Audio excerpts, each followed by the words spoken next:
Hello guys and welcome back. This is going to serve as your 26.2 lecture, and we're going to continue our discussion in pricing. Before we get right into that, keep this in mind. Prices change over time. It's part of life and marketing, and just keep in mind why. Answer the question why in your head. Why does that happen? Why do prices change? So 3 big objectives here. We're going to describe pricing strategies that adjust or change base price. We're going to list the steps involved in determining a price in the first place, and we're going to talk about the use of technology in the pricing function. Heart of the matter here. Price adjustments allow businesses to stay competitive because business is always changing. Companies are always trying to figure out how to make more money. The right strategy can help increase not only sales, but profitability. And here is the vocab, and there is quite a bit, and there's actually some more words that tie into this. And we're going to go over all these as we go along. But a lot of these are really the strategies that exist. So, strategies for adjusting price and steps in setting that process.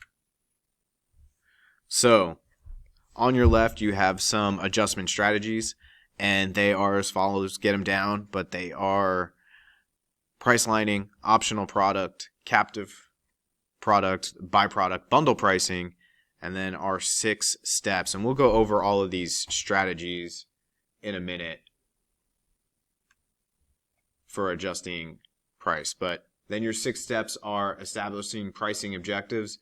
And I know we've talked about objectives before as far as goals and what we're doing, especially in our IMCs. But what is your objective when you're setting this price? And then your first step after that is going to be to determine costs. And we'd had that question in the test, like what is our first step in helping determine price? It's all about the cost because we can't afford to sell a price below what it cost, or eventually we're going to run out of money and we'll lose our company. The next part is we're going to estimate our demand, and that is how much people are going to buy or how much people are going to want the product and how much they're going to use. Then we'll study our competition. And then we'll choose a strategy, and we will actually set our price. I'm going to keep going. If you need me to stop, holler. All right. 3 product mix pricing strategies. So,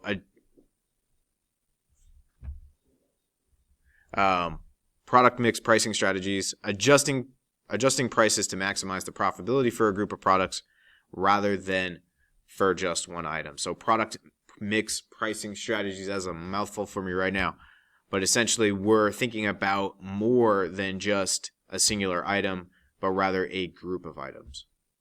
Price lining is a technique that sets a limited number of prices for a specific group or groups of lines, product lines, going back to our chapter about product width and depth, and then or the amount of merchandise. And the way I like to think about price lining and both of these 2 vocabulary words together is through something like this.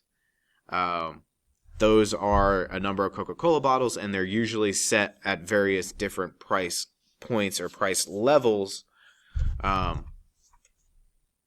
for the various sizes of Coke. So whether it's a 2 liter or a 1 liter or so on and so forth. So another strategy is to do optional product pricing, where you set prices for accessories or options sold with the main product. And the example here is cars that have various options that add to the price. And an example of that is this line of wonderful GMC Sierra pickup trucks. And on your far left, you have your standard Sierra. And then it works its way up to the Denali. And while we have, for the most part, the same vehicle or the same truck, the difference being we have different trim packages or options.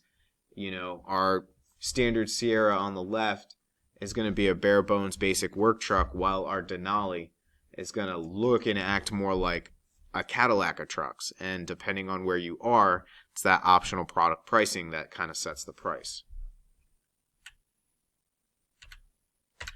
Additional strategies. All right. So Captive product pricing. You set the price for the product low, but make up for it by pricing the supplies needed to use the product high because they have you captive, i.e. razor blades.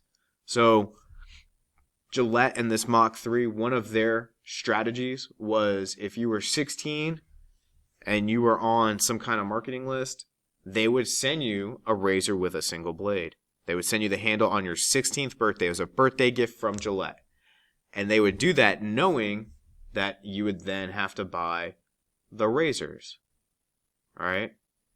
And that was where they would make their money and profit. And it was pretty consistent. And they did an amazing job until Harry's and Dollar Shave Club came along and really cut that industry down. When we pay for that Mach 3, we're paying for all the marketing and the wholesalers and the retailers. We're paying for all of that. All those people need to make a profit. When we buy it from Harry's, we're just paying Harry's. Bundle pricing, pricing method in which a company offers several complementary or corresponding products in a package that is sold at a single price.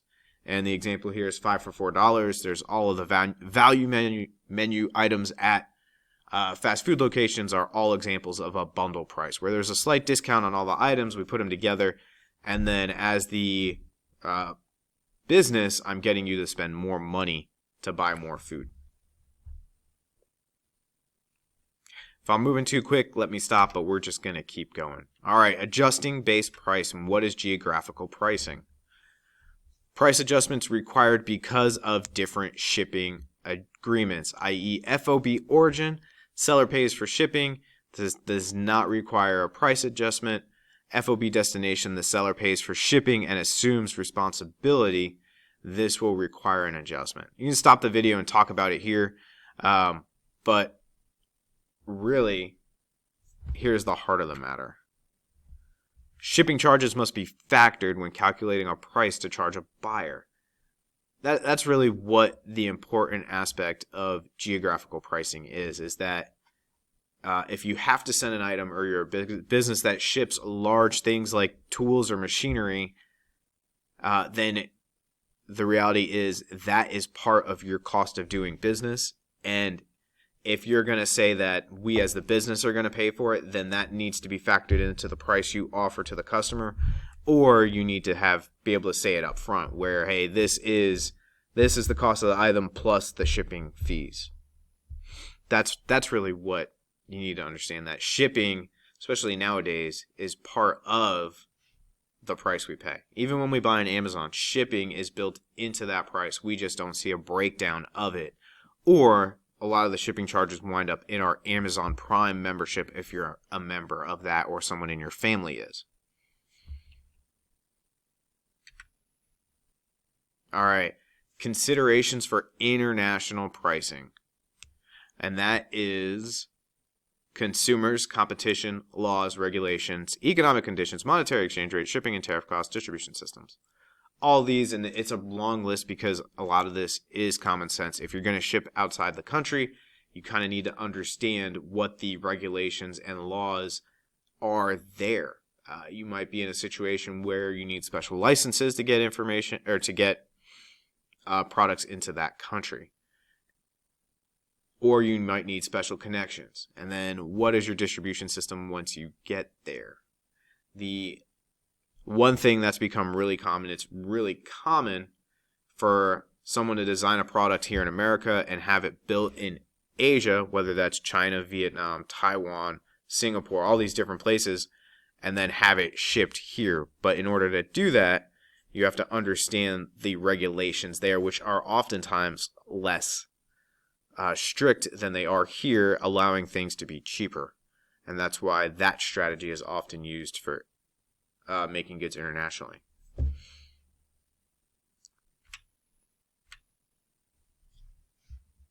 All right, a segmented pricing strategy is a strategy that uses two or more different prices for a product, though there is no difference in the item's cost.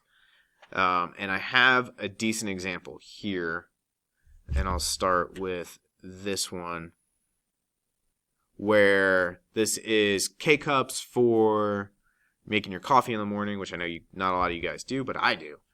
And you can pick them up at the store, and I think this may have been from Walmart. I'm not 100% sure on that, where I got this, but the other point of it is, here's it from Amazon, and you can see we have different prices. However, most likely the cost that was charged to Walmart and the cost that was charged to Amazon was probably the same. And that's more or less the point. There's a slight difference in price there. It's not real big, but that's what competition creates. And that is that segmented pricing strategy.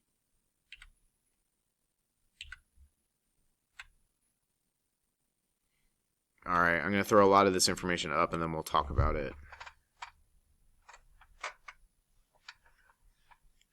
So if you want to, there are 4 factors that you can use in order to use that segmented pricing strategy. That's buyer identification, product design, purchase location, and then the actual time of the purchase. So buyer identification, right? Who is our buyer? Did like discounts to students, senior citizens, airline classes, or travel. So do we want to offer a student discount when someone's buying a ticket, or do we want to have a senior citizen price when they're in a restaurant, so on and so forth? We're identifying our buyer and potentially giving them a class and saying, hey, this is what we offer to you. Product design, so how do we modify the design slightly in order to charge a higher price? And for the longest time, it was red items in your kitchen was crazy popular. So KitchenAid sold a mixer stand, and the white one would be $300, but if you wanted the red one, exact same, but it was red, it was $325 or $350, and they charge you more for just having it red. When changing prices, you're going to look at something like the location. Hence, the hot dogs in a football game or a baseball game can be over $10, as well as anything in an airport. They can charge an outrageous price for that. Also, in segmenting pricing, you're going to use that time of purchase is also involved, and that's when you see things like matinee shows versus night shows. You might get a better price.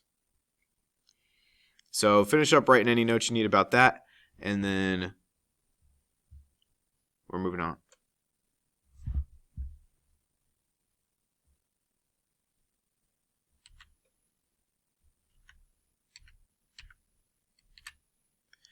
And we're still talking about adjusting base price. And we're starting to get a lot of different vocab words going here. So these are all psychological pricing strategies, and this is really creating an illusion for the customer. Prestige pricing is a higher than average price to suggest status and high quality to the customer. Definitely works on clothing. Multiple unit pricing is pricing items for multiples, 2 for 10, 2 for 10, 1 for 5, right? No, but usually you'll have 2 for 10 or 1 for 6 where you're getting some kind of discount for that product. And then EDLP, or everyday low prices, that's when we try and consistently set a low price for a product to try and get people in the door, something we can advertise or promote or try and get people actually coming in. It's not a loss leader because it's not usually making a loss, but we might, if we had an average, we were making a 10% margin on all of our items across the store on average, or right around 10%, and then maybe we have our everyday low price items get a 5% margin or something like that. So we can actually lower the cost to the consumer quite a bit and promote them. All right, probably have me pause that, but I'm going to keep going. Let me know if you need me to stop.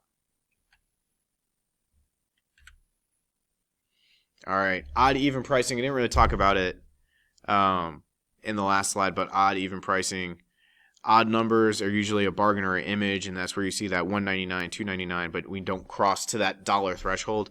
And then even numbers usually show some kind of quality. We're trying to say that this is a quality product in the store, and that's when it's $100 or $200 or whatever it is.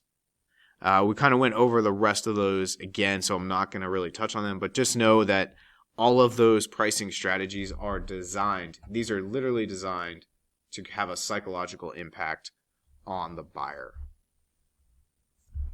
So I won't leave this up for too long. We'll just keep going.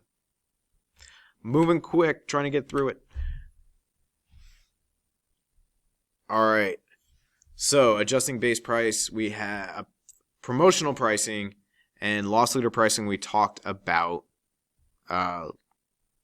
last chapter for what loss leaders are. A lot of you guys forgot, and I keep referencing Costco chickens. We'll watch a video shortly about that as well. And then we also have things like special events where we run various specials for a specific product, buy one, get one free, and then things like rebates and coupons. But promotional pricing used in conjunction with sales promotions when prices are reduced for a short period of time in order to encourage additional purchasing. All right, loss leader pricing, and this is a quick video. We'll watch this. I'm Alex Berman, and you're watching Selling Breakdowns. Although there are many different industries and services and products, there's one thing that ties all businesses together. You sell your product for more than it costs, right? Well, not always. Today we're going to look at the idea of loss leaders, where retailers sell some items at a loss in order to attract customers. We'll use Walmart as our main example, but we'll look into a few others as well. Let's start with some recent news. In case you haven't heard, Amazon recently bought Whole Foods, and their first act, practically on day one, was to slash prices. It seems strange, doesn't it? Whole Foods is a really strong brand, famous for its high-quality produce. Why not just use the existing Amazon distribution structure to help it expand? Well, Amazon knows that the reason they're so dominant online is that they operate at very fine margins, and Walmart's not that much different. So if you want to compete in the grocery business, you have to go cheap. Seriously cheap. Even if you forget about coupons, it's possible to buy a basket of something in Walmart where the store would be making zero profit or even a loss on every single item. The most common are dairy products like milk and eggs. A gallon of milk might sell for $4, but it could cost them $6 from the supplier. Eggs typically sell for a 10% loss or more. It's true for many other household items like toilet paper, health and beauty products, some frozen goods. But the whole point of a supermarket is that you don't just go in there and buy 2 items, you're there for the price and the convenience. So you'll do all your shopping in one place. And if you know that the groceries you always need, like milk and eggs, are cheaper in Walmart than any other store, that'll be where you shop. You're not going to pick up the eggs and milk, check out, then drive to the next store with the cheapest chicken, then the next store with the best price on beer. No, they hook you in with your regular items and know that they'll turn a profit on the other things in your basket. It's their enormous size that allows them to have so many of these loss leaders. They simply have the revenue to walk these margins, knowing that all they need to do is keep getting people through the doors, and enough customers will buy big profit margin items to cover the super savers. The model of the grocery business is what a lot of businesses want. Loyal customers making regular purchases because volume is what makes you the real money, most of the time. Better to have 1 million customers making you $1 profit than one customer making you $1 million, because you can't rely on just one customer and it might be hard to find another. But if you can sell 1 million people, why not 2 million, 3, 4, so on? So when Gillette sells you a razor, they don't need to make any money on the handle, which is expensive to produce. You can have that for free for all they care, but once you have the handle, you're locked into buying Gillette blades for months or years, and the blades are cheap to make. Even with a big TV, which has no real consumables to go with it, it's actually more likely they're making money on the cables and the remote, because if you just spent $600 on a TV, they know you'll think, okay, it's just an extra $50 for some add-ons. Your business might not be able to sell at a loss. You need big financial muscle to play the game, but it's worth looking at exactly where you make the most money and make sure you're doing everything to funnel more business in that direction. This could be lowering your price on a popular product if you know it'll make it easier to upsell the really profitable add-ons, or how about providing additional services that may not bring in additional revenue, but could boost sales of your big ticket item. Want to learn more about business theory and history? Be sure to like and subscribe to be notified of our next segment. So, quick question, what other pricing strategies were discussed in the video? And hopefully you're paying attention. And good spot to pause and talk about that real quick. All right, let's keep going. Hope that discussion was good. All right, discounts and allowances. And a lot of times it's the point where I turn you guys loose in a textbook. We're not going to do that, though. We'll talk about these, and actually we'll pause the video so I can talk about them, and then we'll go from there.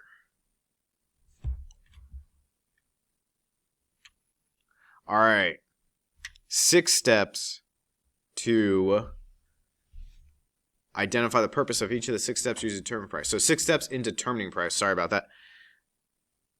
Step 1, you establish your objective. We kind of talked about this at the beginning. We'll go over it again. So if you already have this down, don't feel obligated to copy it down again. But you'll determine cost, estimate demand, study the competition, decide on a strategy, and set your actual prices. So I'm not going to leave this up for too long. If you need any of this extra stuff, ask me to stop, and then I will just keep on rolling. So last slide right here, and this is all about technology. Smart pricing, which is where decisions are made on a large amount of data. And that is data coming from usually sales data. So companies are able to use the data they have in order to make more and better decisions into the future. And then how we communicate prices to customers. Electronic gadgets and kiosks provide consumers with real-time information. All right, here's what I like about this one is the fact that if you go into Kohl's, they have those electronic pricing tags. And those pricing tags are real easy to change. That allows you to run sales very quickly or adjust your price based on any number of factors going on. To me, that is a good use of technology. Almost similar to the way if you're shopping online, it's really easy for them to change the price. And then the last one is RFID technology, radio frequency identification. Transmits information wirelessly. And you also see these RFID tags as security devices that kind of say the information they're transmitting is, hey, I'm too far away from where it should be, and they start screaming. Or they're, not able, those aren't the RFID tags, but the impossible to take off clips, I guess, would be another form of technology that uses security. So get this down, and we're done. I hope that wasn't too painful. I know this is a little bit longer than last week's, but that kind of wraps us up talking about pricing, and we'll move on to a little bit of selling and in the future distribution. So I hope that was good, and that's the end of chapter 26. And talk to you soon.